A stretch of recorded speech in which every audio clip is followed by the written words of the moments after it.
City न्यूजच्या bulletin मध्ये प्रेक्षकांचं मनपूर्वक स्वागत आहे। आज दिनांक 11 ऑगस्ट 2026 मंगळवार। बातमीपत्राची सुरुवात करूया सुविचार मालेने। विचार सकारात्मक असतील तर परिणामही सकारात्मकच असतो। आजचा सुविचार आपण बघितलात। आता बघूया आजच्या ठळक बातम्या।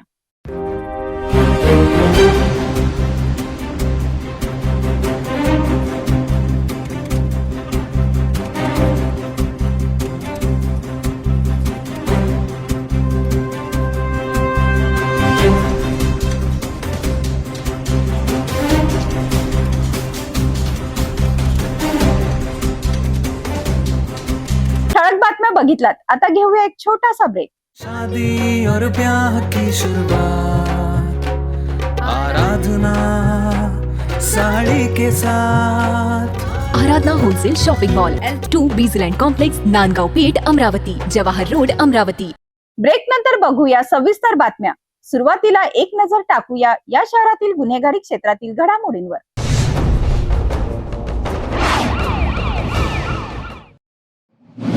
अमरावतीच्या कोतवाली पोलीस ठाण्यात आज सकाळपासून मुथूट फिनकॉर्प फायनान्स कंपनी विरोधात तक्रारदारांची गर्दी पाहायला मिळत आहे। आयुष्यभराची कमाई सोन्याच्या रूपात जपून ठेवणाऱ्या नागरिकांना आता तेच तारण ठेवलेले सोने मिळवण्यासाठी पोलीस ठाण्याच्या चक्रा माराव्या लागत असल्याचा आरोप तक्रारदारांकडून करण्यात येत आहे। मिळालेल्या माहितीनुसार मुथूट फिनकॉर्प मध्ये तब्बल 2500 पेक्षा अधिक लिफाफ्यांमध्ये सोने तारण ठेवून कर्ज घेणारे ग्राहक असल्याचे सांगितले जात आहे। मात्र तारण ठेवलेले सोने परत मिळवताना अडचणी येत असल्याचा आरोप काही ग्राहकांनी केला आहे। 115 ग्राम सोनं आहे। त्यानंतर मागच्या महिन्यामध्ये इमर्जन्सीसाठी 50,000 रुपये पाहिजे होते मला, तर त्यांना बोलले मी एक सोन्याचं कॉइन घेऊन गेलेली तिथे, तर ते बोलले की बा माझ्याकडे द्या आणि ते माझ्याकडे जर द्याल तर मी सोनाराकडे ठेवणार, माझ्या ओळखीचा सोनार आहे, याची रिसिप्ट वगैरे मी तुम्हाला उद्याला आणून देणार। पण मला एवढीही इमर्जन्सी नव्हती की बा मी त्यांच्याकडे कॉइन देणार आणि ते रिसिप्ट मी घेणार नाही म्हणून। त्याच्यामुळे ते माझा 10 ग्रामचा कॉइन राहिलेला आहे माझ्याजवळ आणि बाकीचं 115 ग्राम सोनं त्यांच्याकडे माझ्याकडे फसलेलं आहे आणि 1,70,000 रुपये मी RTGS ने पेमेंट केलेलं आहे। त्याच्यामुळे ते कसं ऑनलाईन आलेलं आहे तर मला त्याची काही एवढी भीती नाही आहे। त्याची रिसिप्ट आहे माझ्याकडे, ऑनलाईन रेकॉर्ड आहे त्याचा। पण बाकीचं सोनं 1,70,000 8 लाख रुपये आणि किती दिवस अगोदर? आता 3 महिने आधी, मे महिन्यापासून। यांनी तुम्हाला काय उत्तर दिलं? तुम्ही सोनं घ्या मी गेल्यानंतर त्यांनी मी बोलली की मला यातलं सोनं तुम्ही रिटर्न करा आणि जेवढा अमाऊंट माझ्याकडे राहतो तेवढा तुमच्याकडे तुम्ही शिल्लक ठेवा। तर ते बोलले 2-3 दिवसांनी या। सध्या तर नाही आहे, सध्या गडबड चालू आहे, तर 2-3 दिवसानंतर या। माझ्या सुनेनी 1,70,000 कॅश दिली त्याला आणि दागिना मागितला, म्हणजे ते जे गहाण ठेवलेली वस्तू ती द्या बोलले। तर ते बोलले की नाही आज या उद्या, तिथं ऑफिस मध्ये गेलं की मग फोन करून बाहेर निघून जायचा। दुसऱ्या दिवशी गेलं की म्हणायचं की नाही बा आता ऑफिस बंद झालं, नाही तर 4 वाजता ऑफिस बंद होते, 6-6 वाजेपर्यंत ऑफिस सुरू ठेवायचा तो। माझं हेच म्हणणं आहे की आमचं जे गोल्ड ठेवलं ते त्यांनी परत करावं आणि आम्ही जे पैसे दिले ते पण त्यांनी परत करावे। याच पार्श्वभूमीवर सकाळपासून कोतवाली पोलीस ठाण्यात तक्रारदार दाखल होत आहेत। आपल्या आयुष्यभराची बचत आणि कुटुंबाची संपत्ती म्हणून जपलेले सोने आता मिळवण्यासाठी पोलीस स्टेशनच्या चक्रा माराव्या लागत असल्याने नागरिकांनी संताप व्यक्त केला आहे। अब मैं क्या करूँ, मुझे तो कुछ समझ में नहीं आ रहा है। अभी मैं क्या करूँ? मेरा सोना चलेगा, मेरा उसमें देख रहा हूँ मैं कि अभी यहाँ चक्कर मार के देख मालूम पड़ रहा है मेरे को क्या क्या हो रहा करके, वो देखने आ रहा हूँ। कितना गोल्ड? मेरा एक 342 ग्राम का एक अकाउंट में है और एक 172 ग्राम करके अकाउंट में है। तो ये दो का तो थोड़ी पिक्चर क्लियर दिख रही है उसमें कि भाई सोना कम है मेरे, इसमें सोना एक 19 लाख का जो सब 342 ग्राम का तो मैंने उसका पेमेंट भी कर चुका हूँ, पर सोना नहीं मिल पाया मुझे। मैंने RTGS से किया है, मैंने वो तो स्टेटमेंट दिखाऊंगा मैं इनको भी क्या है। जो क्या मांगे? बस मुझे यही है कि मेरा सोना मेरे को मिल जाए और मेरे को घर पे जाके सोने अच्छे से सो जाऊँ। बस मेरे को ऐसा लगता है कि भाई मुझे नींद नहीं आ रही है कुछ 6-7 दिन से। संगम में आप भी यहाँ देख रहे हैं, सिटी कोतवाली में कितने लोग यहाँ के गांव के लोग आ रहे हैं जिनके साथ में फसौनुक हुई है। देखिए बहुत बड़ा घोटाला है ये। मैं आपको आपके सिटी न्यूज के माध्यम से कहना चाहूंगा कि ये लोगों ने इतने मेहनत से सोना लिया था, लेकिन कुछ आकस्मिक घोटाले की वजह से इनका सोना आज बैंक, इतनी बड़ी बैंक है मुथूट फिनकॉर्प बोले तो, लेकिन इन लोगों की एक मानसिकता है, इनको कोई लड़ाई झगड़ा नहीं करना है, इनको सोने से मतलब है। इनकी एक ही मांग है कि इनका सोना इनको मिल जाए और ये मांग होने के बाद में चैन की नींद लीजिए बस। आपकी क्या भूमिका रहेगी बाकी इन लोगों? अगर यहाँ से इनको न्याय नहीं मिलता है तो इसके लिए मैं बहुत बड़ा आंदोलन करूंगा और इसका जिम्मेदार प्रशासन रहेगा। या संपूर्ण प्रकरणाबाबत तक्रारदारांनी आपल्या व्यथा सिटी न्यूज समोर मांडल्या आहेत. मात्र या आरोपांबाबत मुथूट फिनकॉर्प कंपनीची अधिकृत भूमिका अद्याप समोर आलेली नाही. मैं राजापेट पर रहता हूँ. मेरा 6 लाख रुपए का सोना है. मैंने वो लड़की की तबीयत की वजह से सोना लिया था. उसके बाद में जो शुभम वासेवाई है उसके पिताजी मेरे साथ में दुकान में पार्टनर थे, मुझे दोस्तानी जैसा था हमारा, तो वो हिसाब से मैंने भरोसे से उनको रख दिया सोना. उसके बाद में ऐसा हो गया कि वो बोले ठीक है तुम्हारा है, बोले बराबर हो जाएगा, बोले सब बराबर. तो उनको मैंने अभी दिया 40-50 हजार रुपए दिया. उसके बाद में और दिया, उसकी मेरे बाद में पावती उन्होंने दिया नहीं, बोले तो टेंशन ना हो, मैंने हो जाता बोले तेरा बराबर. अभी ऐसा है वो भी अंदर है, अभी सब हो गया. वहाँ गए तो ऑफिस ही बंद है, कुछ समझ में नहीं आ रहा करके फिर मैं आज सिटी कोतवाली में आया. और वो मेरा मिसेज का सोना है और हमारी लड़की की तबीयत खराब थी, उसके लिए हमने गिरवी पैसे लिया था. लाइफ केयर में मेरी लड़की एडमिट थी उस समय पे. कितने पैसे मैंने लिया था वो 1.5 लाख रुपए के आसपास में लिया था. सोना है कम से कम हमारा 6-7 लाख रुपए का. अब हमारा छोटा मोटा धंधा है, हमको इसलिए बहुत अकड़ता है. तुम्हारी क्या प्रतिक्रिया, क्या नाम? मेरा तो ये बोलना है जो हमने भरोसे से रखा था उसने हमारे लिए देना चाहिए. हमारे बच्चे छोटे, हमने बैग वगैरह भी भरते जा रहे थे हम, और अभी जो हमने पीछे से भरे थे ना 40,000 रुपए, तो उसने अभी उसकी पावती नहीं दी हमको. पहले 35 भरे, बाद में 40 भरे, उसकी पावती नहीं दी उसने हमारे लिए अभी तक. मैं इनके पापा को बोलती ठीक है कुछ गड़बड़ तो नहीं हो रही, पूछ के देखो. उसने चेन रखी तो बोलता था कि मेरे दोस्त के इस पे वो किया, बोलते तुमको दे दूंगा मैं. तो चेन की पावती अभी तक नहीं दी उसने. कितना सोना? ऐसा 12 ग्राम का नेकलेस है, कान का है, और एक चैन है, छोटी अंगूठी है हाथ की, छोटे कान का है. ऐसे कम से कम ज्यादा ही है. 6-7 करोड़. तो हमारा बोलना तो ये है कि हमारा सोना और जो हम ब्याज ईमानदारी से दे रहे थे चीज वगैरह का, वो हमको उसमें पूरा वो करना चाहिए. हम गरीब लोग, हम घर के श्रीमंत थोड़ी है.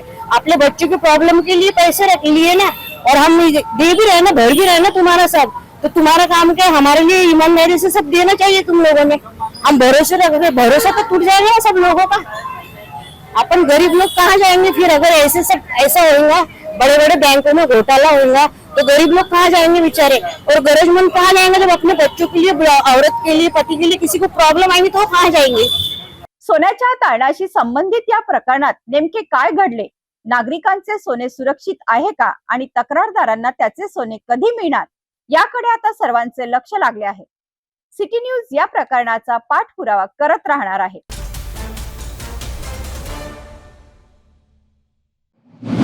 अमरावतीच्या जिल्हा सामान्य रुग्णालयात परिचारिकेसोबत कथित विनयभंगाच्या आरोपावरून आज भीम ब्रिगेड संघटनेने आक्रमक भूमिका घेतली. आरोपी डॉक्टरवर कारवाई करून तात्काळ अटक करण्याची मागणी संघटनेने केली आहे. आरोपी फरार असल्याची माहिती पोलिसांना दिली असून उद्यापर्यंत अटक न झाल्यास बुधवारी 12 ऑगस्ट रोजी पुन्हा आंदोलन करण्याचा इशारा देण्यात आला आहे. भीम ब्रिगेड संघटनेच्या म्हणण्यानुसार 8 ऑगस्ट रोजी सायंकाळी सुमारे 7:20 इरविन हॉस्पिटलमध्ये डॉक्टर अमित शार यांनी एका परिचारिकेसोबत छेडखानी आणि विनयभंग केल्याचा आरोप आहे. डॉक्टर दारूच्या नशेत असल्याचा दावाही संघटनेने केला आहे. ते तर येतही नाही साहेब, इतके डॉक्टर दीक्षा आपले हलगर्जीपणा झाले, आता असं म्हणता नाही येत. आणि आम्ही लोक तर डॉक्टरला देव समजते, हा की नाही समजत? तुम्हीच सांगावं. आणि हेच जर अशा हेवन म्हणत असाल, त्या पोरीले बोलावून तो जर आमच्या लेकीले बोलावून जर आपल्या लेकीले बोलावून जर असं कृष्य करत असाल, किती चुकीचं आहे. स्टोर मध्ये येईन, मला पप्पी दे, किस घेईन, आपलं असं होते, मग तुझे आरोग्य चांगलं राहते. चपलीनं पडवतो साहेब त्याला, चपलीनं मारतो त्याला, नाही त्याला इथं तुम्ही बोलावता की आम्ही आणू तिकडून सांगा, मग गुन्हे दाखल झालेच चालते. अनेक सिस्टर आहेत तिथं, अनेक महिला आहेत तिथं काम करतात बिचाऱ्या. नाईटच्या वेळेस जर असे प्रकार, तिथं किती प्रकार होते म्हणते. सांगितलं त्यांच्या वडिलांना, सरळ पोलीस स्टेशनला मी होतो पोलीस स्टेशनला का इथं आमच्याकडे द्या विशाखा समिती चौकशी करा, आपल्याला याच्यात राहून हे करावं लागतं. ते आपण त्या समितीचा जो अहवाल राहील मग ते पोलिसांकडे पाठवून देऊ. समिती साहेब पाहिलं ना, आता आम्ही समिती कशा बनते नाही ते वरिष्ठ याला अधिकार मला नाही, मला फक्त सुट्टीच्या रजेवर पाठवते. उद्याला पाठवून ते पत्र द्या मला, पाठवा द्या, आता सक्तीच्या रजेवर पाठवा त्याला, त्याला पाठवते. त्याला एक शोकच द्या.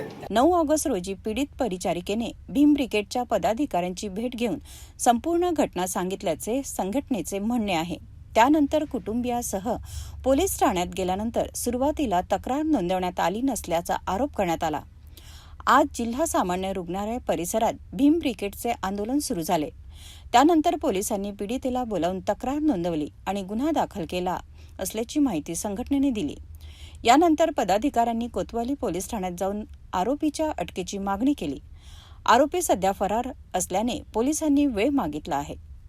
परवाच्या रात्रीमध्ये 7:30 वाजता इरविन हॉस्पिटलमध्ये डॉक्टर अमित शाह हे नशा करून आले आणि त्या ठिकाणी टेक्निशियन ज्या आमच्या भगिनी आहेत, आमची लेक असेल, त्यांना स्टोअरमध्ये घेऊन गेले आणि त्या ठिकाणी त्यांच्यासोबत जबरदस्ती करण्याचा प्रयत्न केला, पण ती ताई तिथून निघून आली, पळून आली.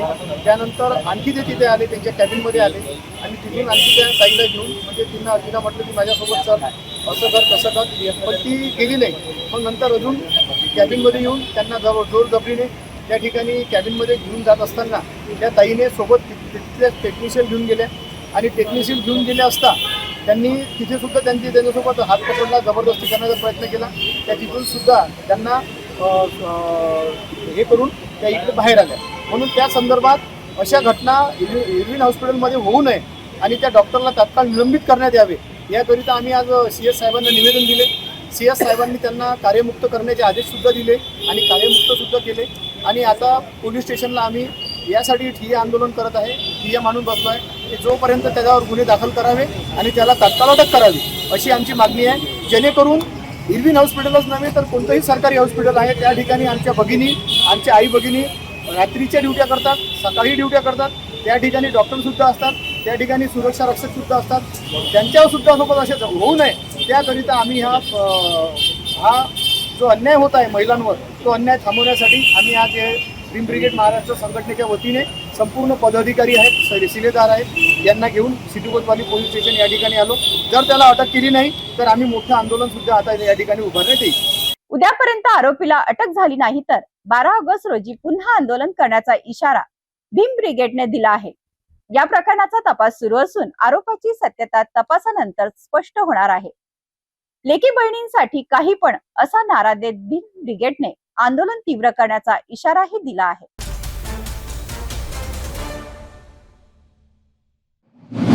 अमरावतीच्या मसानगंज परिसरासाठी अभिमानाचा क्षण समोर आला आहे.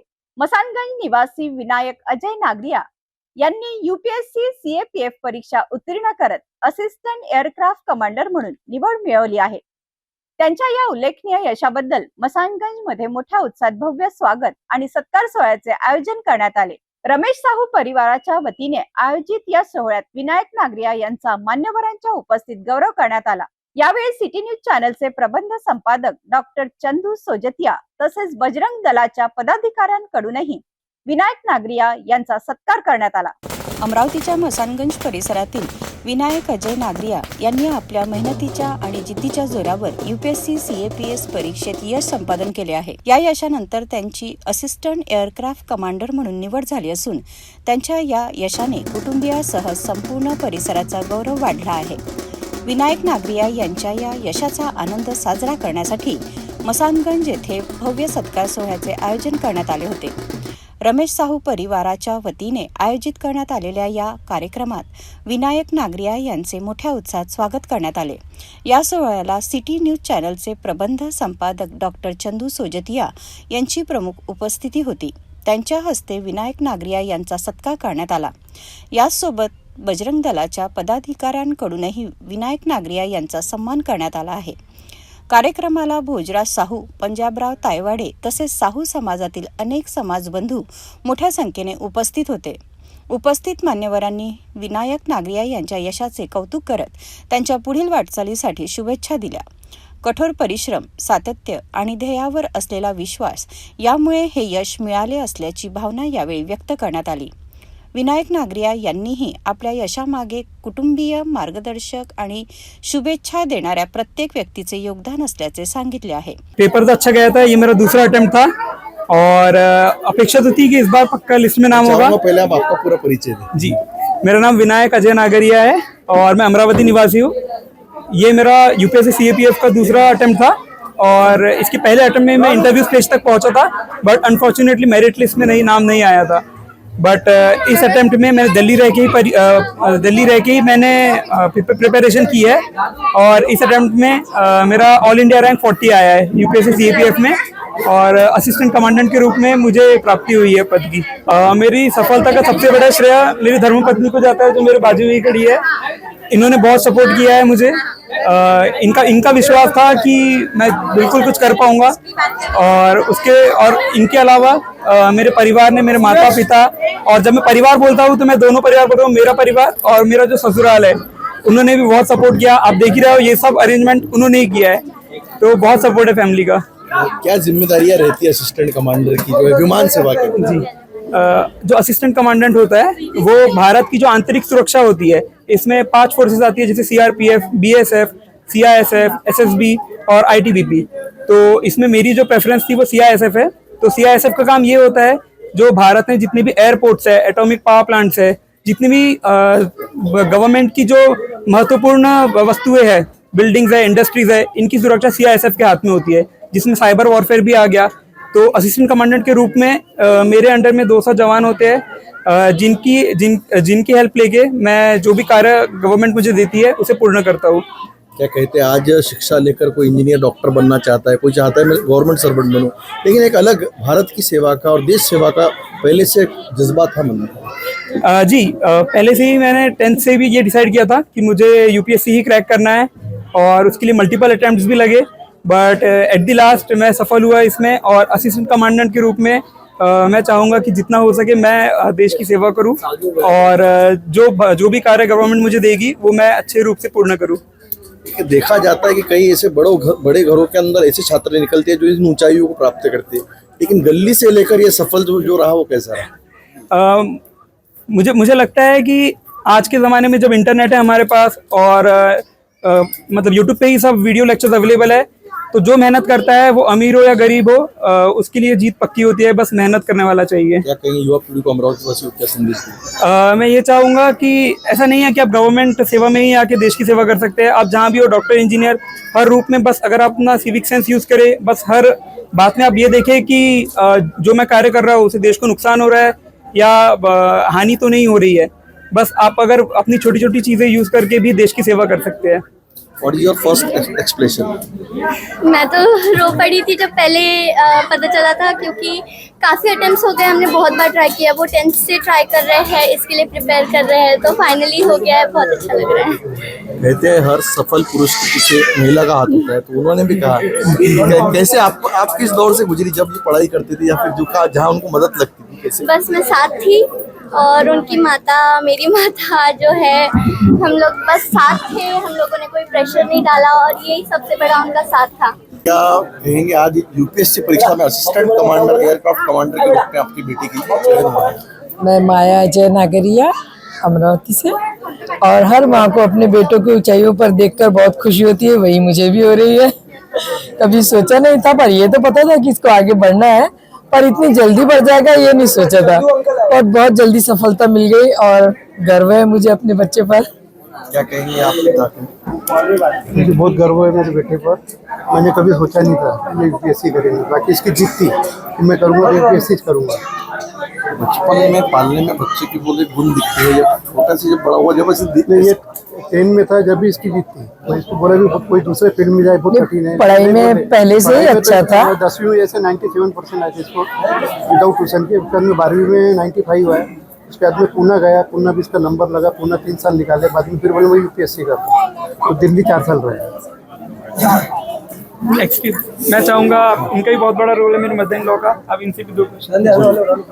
राधे कृष्ण सबको, जय बाबा जी, आपका बहुत बहुत स्वागत है। आप सबने यहाँ पे आके आशीर्वाद दिया बच्चों को। अमरावतीच्या मसानगंज मधून देश सेवेच्या दिशेने झेप घेणाऱ्या विनायक नागरिया यांच्या या यशाचे सर्वत्र कौतुक होत आहे। त्यांच्या यशाचा हा सत्कार सोहळा केवळ एक कुटुंबाचा आनंद नसून संपूर्ण समाजासाठी अभिमानाचा क्षण ठरला आहे। विनायक नागरिया यांच्या पुढील सेवेसाठी सिटी न्यूज कडून मनपूर्वक शुभेच्छा।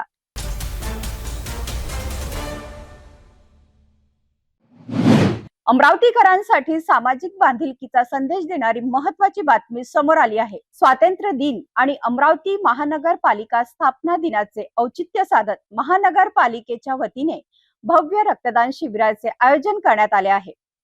गरजू रुग्णांना वेळेवर रक्त उपलब्ध व्हावे यासाठी नागरिकांनी मोठ्या संख्येने रक्तदान करावे असे आवाहनही करण्यात आले आहे। अमरावतीकरांसाठी सामाजिक बांधिलकीचा संदेश देणारी महत्त्वाची बातमी समोर आली आहे। स्वातंत्र्य दिन आणि अमरावती महानगरपालिका स्थापना दिनाचे औचित्य साधत महानगरपालिकेच्या वतीने भव्य रक्तदान शिबिराचे आयोजन करण्यात आले.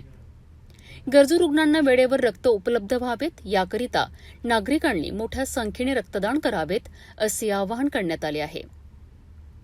15 ऑगस्ट स्वातंत्र्य दिन म्हणजेच अमरावती महानगरपालिका स्थापना दिनानिमित्त 14 ऑगस्ट रोजी श्री संत ज्ञानेश्वर सांस्कृतिक भवन येथे या भव्य रक्तदान शिबिराचे आयोजन करण्यात आले.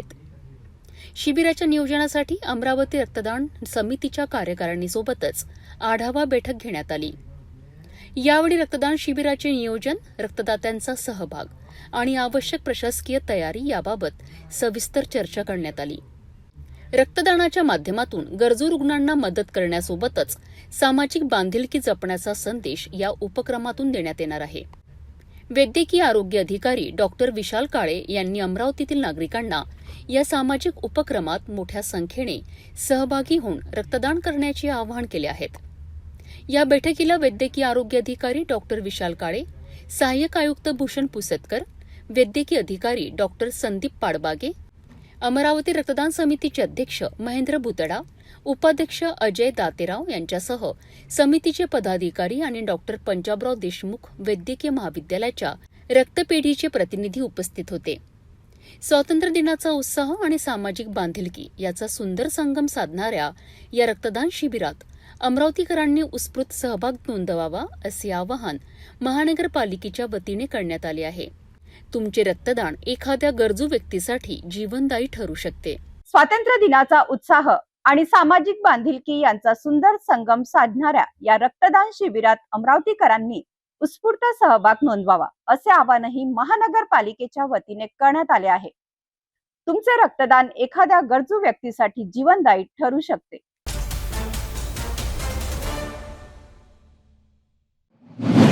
अमरावतीत प्रकल्पग्रस्तांच्या 25 मागण्यांसाठी बळीराजा प्रकल्पग्रस्त संघर्ष संघटनेचा एल्गार पाहायला मिळाला आहे. पुनर्वसन, नोकरी, आर्थिक मदत आणि जमिनीच्या मोबदल्याचे प्रश्न तातडीने सोडवावेत अशी मागणी करत संघटनेने जिल्हाधिकाऱ्यांना निवेदन केले आहे.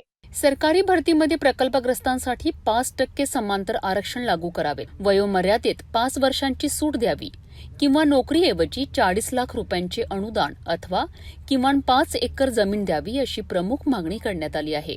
यासोबतच 58 वर्षावरील प्रकल्पग्रस्तांना पेन्शन, नोकरी न मिळालेल्या कुटुंबियांना 50,000 रुपयांचे एकर कमी अनुदान आणि गंभीर आजारांवरील उपचारांचा खर्च शासनाने करावा अशी मागणी आहे. जलसंपदा विभागाच्या धर्तीवर प्रति हेक्टर 5 लाख रुपयांचे सानुग्रह अनुदान आणि प्रलंबित 60% अनुदानाचा हप्ता तातडीने द्यावा अशी ही मागणी संघटनेने केली आहे. अमरावतीत प्रलंबित प्रकरणे निकाली काढण्याकरिता स्वतंत्र पुनर्वसन न्यायालय किंवा प्राधिकरण स्थापन करावेत. बोगस प्रकल्पग्रस्त प्रमाणपत्रांची चौकशी करावी आणि निम्नपेटी प्रकल्पासाठी 8,26,000 रुपयांचे विशेष पॅकेज मंजूर करावेत अशी मागणीही करण्यात आली आहे. या 25 मागण्यांवर शासनाने तातडीने सकारात्मक निर्णय घ्यावा, अन्यथा तीव्र आंदोलन छेडण्याचा इशाराही बळीराजा प्रकल्पग्रस्त संघर्ष संघटनेने दिला आहे.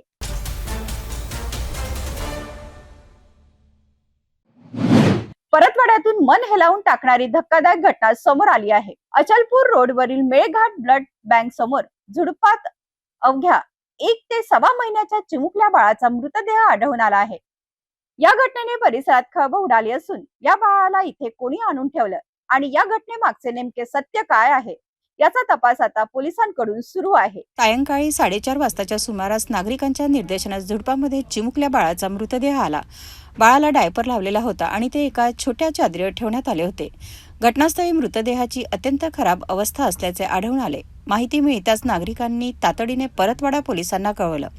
पोलीस कर्मचारी घटनास्थळी दाखल झाले आणि पंचनामा करत तपासाला सुरुवात केली. बाळ मुलगा आहे की मुलगी याची ओळख काय, ते इथे कोणी आणून ठेवले आणि मृत्यू नेमका कधी व कशामुळे झाला याचा शोध घेतला जात आहे. बाळाला या ठिकाणी आणण्यात आलं त्यावेळी ते जिवंत होतं की आधीच मृत होतं याचाही तपास पोलीस करत आहेत. या घटनेने परिसरातील नागरिकांना हादरवून सोडलं आहे. या चिमुकल्याच्या मृत्यूमागचं सत्य आणि बाळाला इथे आणून ठेवणाऱ्याचा शोध लावण्याचं मोठं आव्हान आता परतवाडा पोलिसांसमोर आहे. तपासातून या घटनेचे नेमके सत्य लवकरच समोर येण्याची शक्यता व्यक्त केली जात आहे.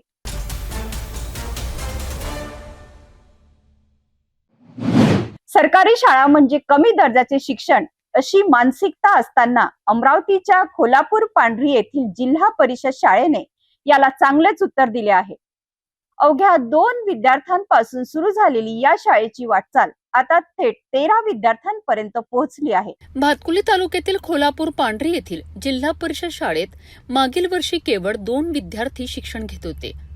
मात्र मुख्याध्यापक साहेबराव रायसिंग राठोड आणि शिक्षक इलियास खान यांनी गुणवत्तापूर्ण शिक्षणासोबतच विविध नाविन्यपूर्ण उपक्रम राबविण्यावर भर दिला.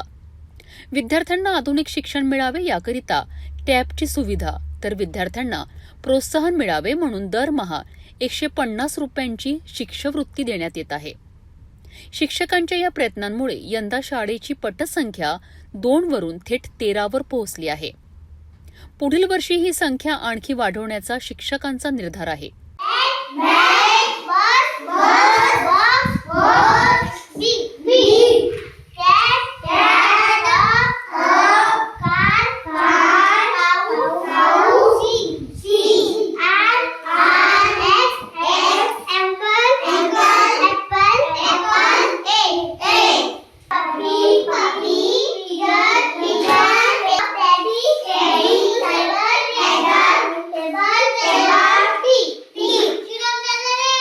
त्यामुळे पालकांनी सरकारी शाळांकडे पुन्हा वळावेत. यासाठी खोलापूर पांढरीची ही शाळा एक प्रेरणादायी उदाहरण ठरत आहे.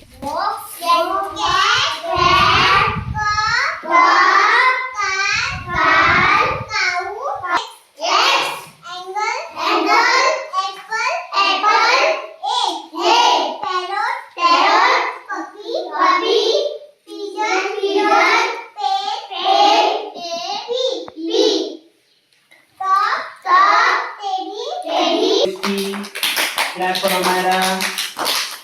थोड़ा वाच बेटा. घे.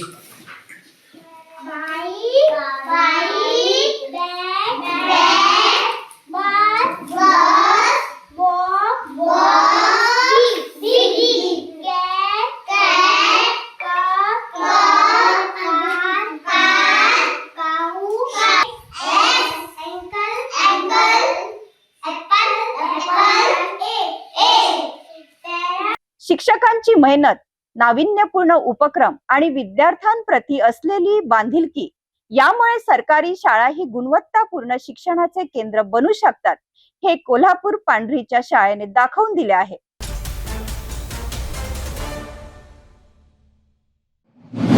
वर्धा शहरात अनधिकृत बांधकाम करणाऱ्या विरोधात नगर परिषदेने आता धडक मोहीम सुरू केली आहे. विनापरवाना बांधकाम करणाऱ्यांना चाप लावत नगर रचना विभाग ऍक्शन मोडवर आली असून एका अनधिकृत बांधकामावर थेट हातोडा चालवत ते जमीनदोस्त करण्यात आला आहे. नगर रचनाकार भाग्यश्री बोरकर यांच्या नेतृत्वात झालेल्या या कारवाईमुळे अनधिकृत बांधकाम करणाऱ्यांमध्ये चांगलीच धडकी भरली आहे. वर्धा शहरात अनधिकृत बांधकामाविरोधात नगर परिषदेने कडक कारवाईला सुरुवात केली आहे. शहरात विनापरवाना आणि नियमबाह्य बांधकाम करणाऱ्यांवर नगर रचना विभागाकडून कारवाई करण्यात येत आहे. याच मोहीम अंतर्गत एका अनधिकृत बांधकामावर नगर परिषदेच्या पथकाने कारवाई करत बांधकाम थेट जमीनदोस्त केलं.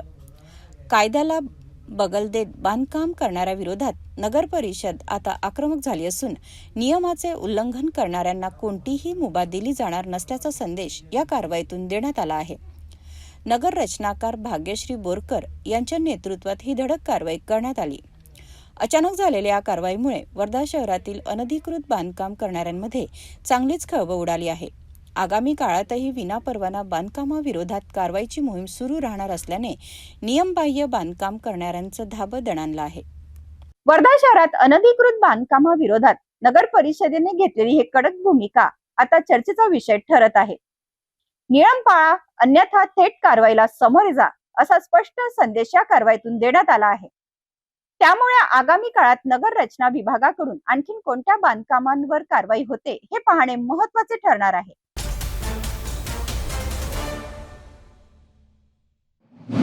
नागपूर जिल्ह्यातील रामटेक तालुक्यातून एक दुर्दैवी घटना समोर आली आहे.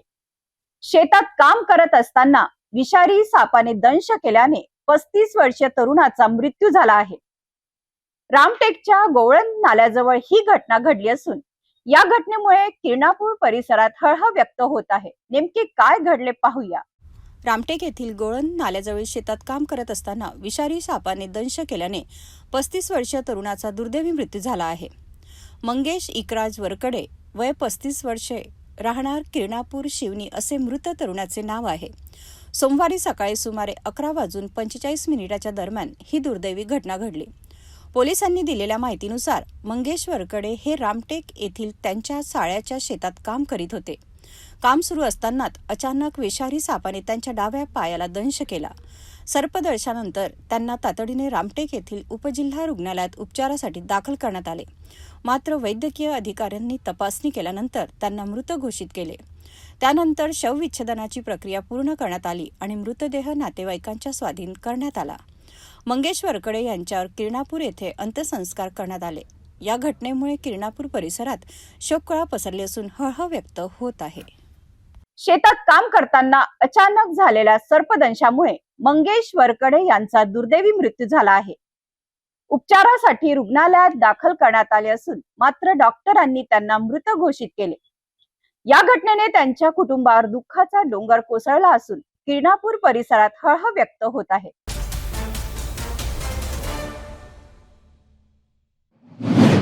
बीडच्या माजलगाव मध्ये विजेच्या धक्क्याने अवघ्या 5 सेकंदात एका 32 वर्षीय मजुराचा दुर्दैवी मृत्यू झाला आहे. बायपास रोडवर डीपी बसवण्याचे काम सुरू असताना घडलेली ही धक्कादायक घटना सीसीटीव्ही कॅमेऱ्यात कैद झाली आहे. विशेष म्हणजे याच वेळी काम करणारा आणखीन एक मजूर थोडक्यात बचावला.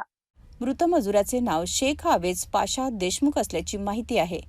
माजलगाव शहरातील बायपास रोडवर चौस यांच्या अस्तबलासमोर डीपी बसवण्याचे काम सुरू होते. या कामासाठी 4 मजूर घटनास्थळी उपस्थित होते.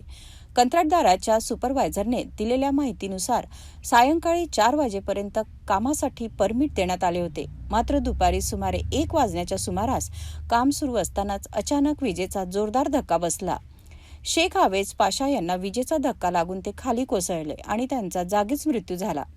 संपूर्ण घटना सीसीटीव्हीत कैद झाली असून अवघ्या काही सेकंदाच्या फरकाने आणखीन एक मजूर बचावल्याचे दिसत आहे. या प्रकरणी माजलगाव शहर पोलीस ठाण्यात वीज मंडळाचे सहाय्यक अभियंता, संबंधित लाईनमन, कंत्राटदार धैर्यशील भागवत ठोंबरे आणि सुपरवायझर दयानंद नामदेव कांबळे यांच्या विरोधात गुन्हा दाखल करण्यात आला आहे.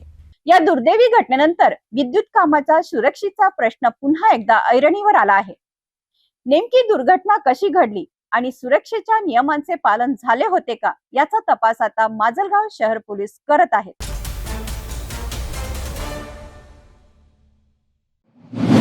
नागपुरातील सक्करदरा पोलीस ठाण्याच्या हद्दीत 2025 मध्ये झालेल्या घरफोडीच्या गुन्ह्याचा तपास करत पोलिसांनी आरोपीला अटक केली होती. आरोपीकडून चोरीचा मुद्देमालही जप्त करण्यात आला होता. आता याच गुन्ह्यात जप्त केलेला मुद्देमाल पोलिसांनी मूळ मालकाच्या स्वाधीन केला आहे. या कारवाईबाबत सक्करदरा पोलीस ठाण्याचे वरिष्ठ पोलीस निरीक्षक रमेश खुणे यांनी माहिती दिली आहे. सक्करदरा पोलीस ठाण्याच्या हद्दीत 2025 मध्ये एका व्यक्तीच्या घरात घरफोडीची घटना घडली होती. या प्रकरणी सक्करदरा पोलिसांनी गुन्हा दाखल करून तपास सुरू केला. तपास दरम्यान पोलिसांनी घरफोडीच्या गुन्ह्यातील आरोपीला अटक केली. आरोपीकडून चोरीचा मुद्देमाल देखील पोलिसांनी हस्तगत केला होता. गुन्ह्याचा तपास आणि कायदेशीर प्रक्रिया पूर्ण झाल्यानंतर पोलिसांनी जप्त केलेला मुद्देमाल आज त्याच्या मूळ मालकाच्या स्वाधीन केला आहे. चोरीला गेलेला मुद्देमाल पुन्हा मिळाल्याने संबंधित मालकाला मोठा दिलासा मिळाला आहे. या संपूर्ण कारवाईबाबत सक्करदरा पोलीस ठाण्याचे वरिष्ठ पोलीस निरीक्षक रमेश खुणे यांनी अधिक माहिती दिली आहे. पोलिसांच्या या कारवाईमुळे घरफोडीच्या गुन्ह्यातील चोरीचा मुद्देमाल मूळ मालकापर्यंत परत पोहोचला आहे. यातील फिर्यादी चंद्रकांत पांडुरंग आंबुलकर राहणार सुर्वे लेआउट यांच्या घरी 2025 मध्ये घरफोडी झालेली होती. त्याप्रमाणे सक्करदरा पोलीस स्टेशन येथे गुन्हा दाखल करण्यात आलेला होता घरफोडीचा. त्याच्यामधील आरोपीकडून मुद्देमाल हस्तगत करून देण्यात आला होता. आज कोर्टाच्या आदेशान्वये त्यांना तो परत करण्यात आलेला आहे. त्यामध्ये 66 ग्रॅम सोन्याचे दगड देण्यात आलेले आहे. तसेच साधारण अर्धा किलो चांदी त्यांना मुद्देमाल परत करण्यात आलेला आहे.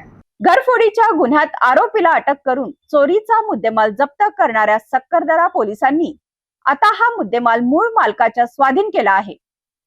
चोरीला गेलेली मालमत्ता पुन्हा मिळाल्याने मालकाला दिलासा मिळाला असून पोलिसांच्या तपास आणि कारवाईचे हे महत्त्वाचे फलित मानले जात आहे.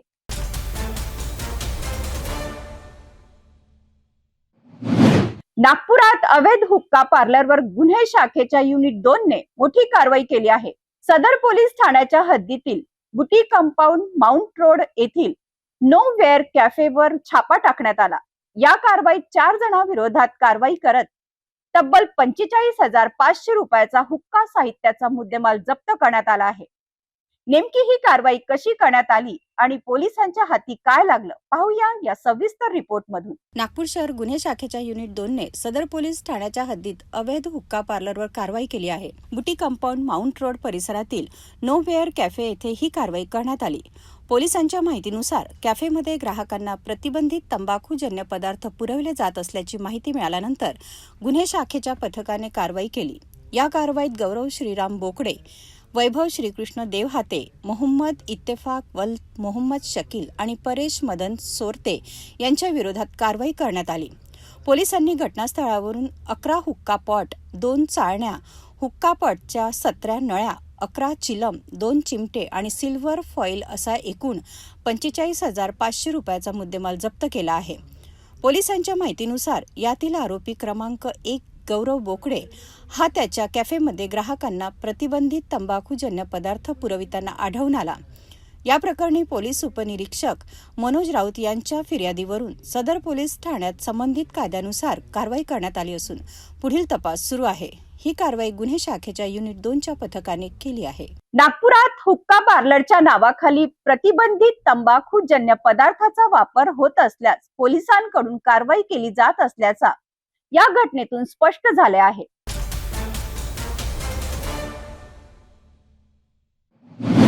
नागपुरात लॉटरी आणि गेम पार्लरच्या नावाखाली सुरू असलेल्या कथित कॅसिनो जुगारावर नंदनवन पोलिसांनी मोठी कारवाई केली आहे.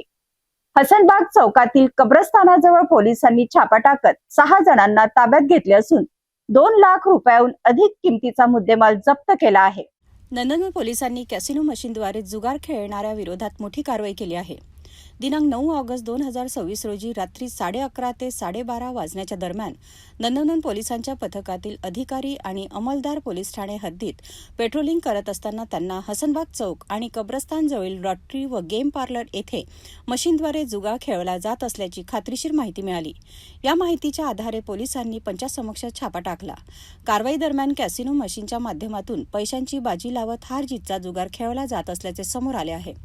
पोलिसांनी या कारवाईत 6 आरोपींना ताब्यात घेतले. त्यांच्याकडून रोख 3,360 रुपये, 2 संगणक, 7 कॅसिनो मशीन आणि इतर साहित्य असा एकूण 2,96,000 रुपयाचा मुद्देमाल जप्त करण्यात आला आहे. पोलिसांनी अधिक चौकशी केली असता आरोपी दुकानदार मालक अभिषेक नावाच्या इसमाच्या मदतीने नमूद कॅसिनो जुगार खेळवत असल्याचे सांगितले. या प्रकरणी नंदनवन पोलीस ठाण्यात महाराष्ट्र जुगार प्रतिबंधक अधिनियमातील कलम 4 आणि 5 अन्वये गुन्हा दाखल करण्यात आला असून पुढील तपास सुरू आहे. ही कारवाई पोलीस उपआयुक्त रश्मिता राव आणि सहाय्यक पोलीस आयुक्त रोशन पंडित यांच्या मार्गदर्शनाखाली करण्यात आली असून वरिष्ठ पोलीस निरीक्षक कैलास देशमाने, सपोनी उमाकांत राठोड, पोउपनी संतोषकुमार राठोड आणि पोलीस कर्मचाऱ्यांनी कारवाईत सहभाग घेतला. नंदनवन पोलिसांच्या या कारवाईमुळे गेम पार्लरच्या आडून सुरू असलेल्या कथित जुगाराच्या प्रकारावर कारवाई झाली आहे. या प्रकरणातील दुकान मालक अभिषेक यांचा शोध घेण्यासह पुढील तपास पोलिसांकडून सुरू आहे.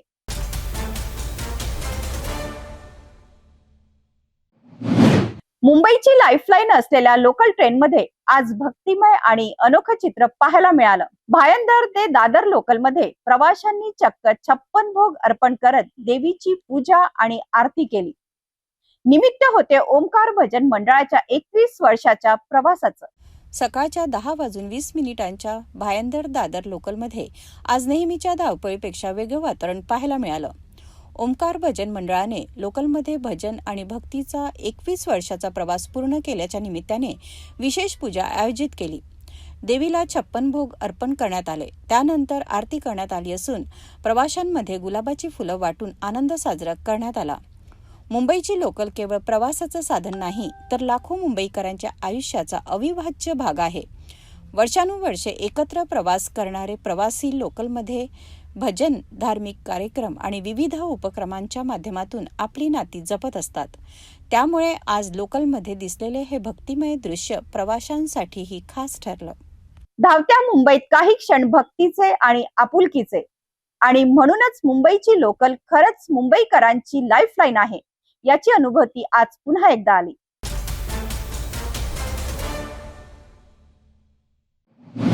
मुंबईला लागून असलेल्या विरारमध्ये तब्बल 1 कोटी रुपयाच्या बनावट नोटींचा धक्कादायक खेळ उघडकीस आला आहे. वसई क्राईम ब्रांच युनिट 2 ने मुंबई अहमदाबाद महामार्गावर मोठी कारवाई करत 500 रुपयांच्या तब्बल 20,000 बनावट नोटा जप्त केल्या आहेत.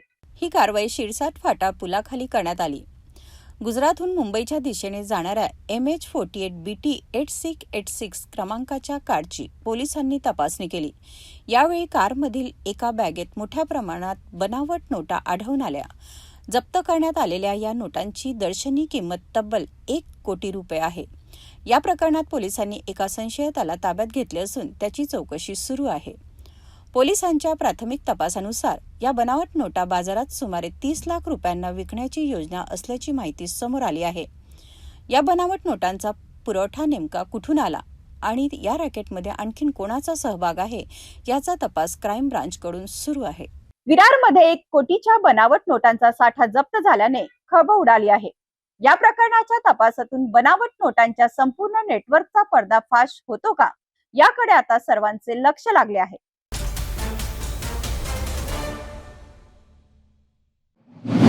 ठाणे जिल्ह्यात पुन्हा एकदा पावसाने जोर धरला आहे. मंगळवारी सकाळी 9 वाजतापासून अनेक भागात मुसळधार पाऊस सुरू असून जिल्ह्यातील बहुतांश तलाव आणि जलाशय तुडुंब भरले आहेत. बदलापूरची 12वी तलावही ओसंडून वाहून लागल्याने नदी आणि नाल्यांच्या काठावरील गावांना पुराचा धोका निर्माण झाला आहे.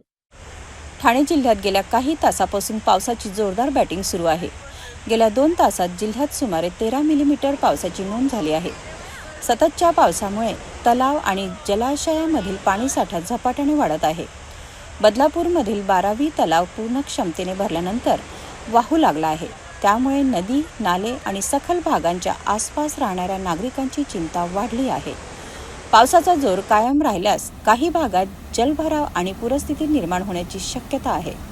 विशेष म्हणजे मागील वर्षाच्या तुलनेत यंदा आतापर्यंत अधिक पावसाची नोंद झाली आहे.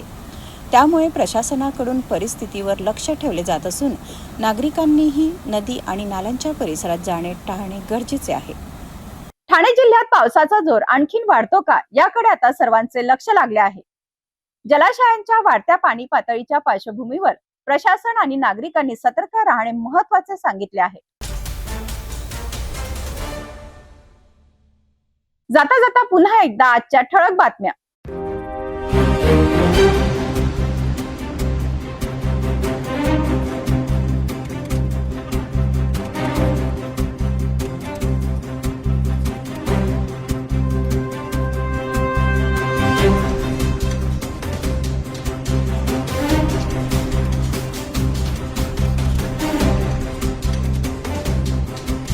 आपण आता सिटी न्यूज चॅनल आपल्या टीव्हीवर सुद्धा बघू शकता.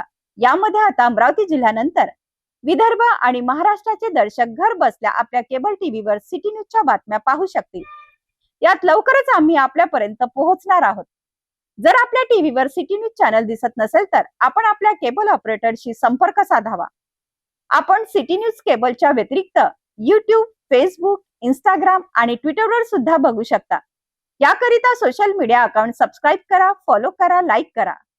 YouTube अकाउंट सबस्क्राईब करण्याकरिता सबस्क्राईब बटनला क्लिक करा आणि बेल आयकॉन दाबायला विसरू नका, कारण सर्वात आधी समाचार आपल्यापर्यंत पोहोचणार आहेत. तसेच सिटी न्यूजचे फेसबुक पेज लाईक करा, इंस्टाग्राम आणि ट्विटर हँडल फॉलो करा. आपण व्हॉट्सअपवर सुद्धा सूचना देऊन न्यूज प्राप्त करू शकता. व्हॉट्सअप नंबर स्क्रीनवर येत आहे. हे बातमीपत्र एवढ्यावरच थांबूया. पुन्हा भेटूया नवीन घडामोडींसोबत. नमस्कार. हर खबर पर पैनी नजर, हर मुद्दे पर सटीक वार, यही है सिटी न्यूज की पहचान. जहाँ सच्चाई की आवाज दबाई जाती है वहाँ सिटी न्यूज उठाता है सवाल. हर स्क्रीन पर, हर प्लेटफॉर्म पर हमारी मौजूदगी बोलती है. सिटी न्यूज हमेशा सच के साथ.